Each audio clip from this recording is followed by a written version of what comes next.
Robert Wamimbi ennyumba ye yagwako ekitundu oluvannyuma lw'enkuba eyatonnya gye buvuddeko amazzi ne ganjaala buli wamu. Ono mutuuze w'e Bumataya mu ggombolola y'e Bukwikonge Bulambuli nga n'ebirime bye byonna byalugenderamu.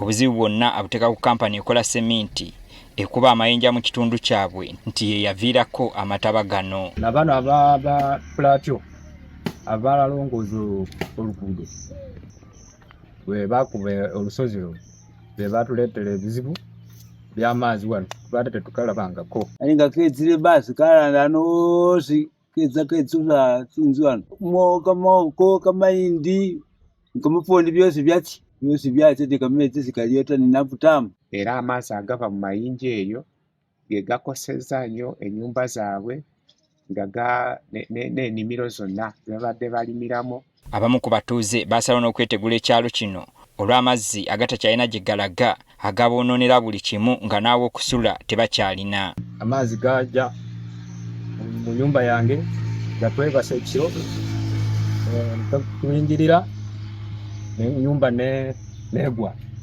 n'abaana bange katono bafe mu kiro, naye kati abaana bange kati tebasula wano family yonna. Saidi eno balina amayinja awo bazima amayinja gy'amazzi gyekaviira kalyoke katwale ebintu byange waggulu kafa waggulu ne kajja wansi eno kwonoona ebintu mu mayinja waggulu eri.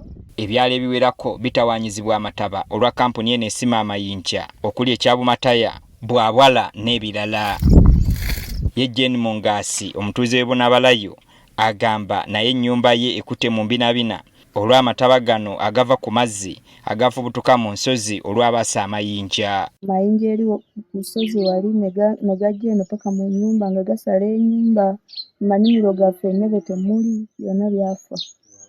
Abaana tebaliwo saawa zino basula walala. Kati abakulembeze n'abatuuze mu kitundu kino bali mu kutya nti bandirumbibwa enjala olw'ebirime byabwe byonna okwonoonebwa amataba. Ky'oba olaba kati nkubira gavumenti omulandu nti engeri gye tusuubira badde okufuna mu birimwa bye tulimye sizoni eno ate amazzi gabimazeewo.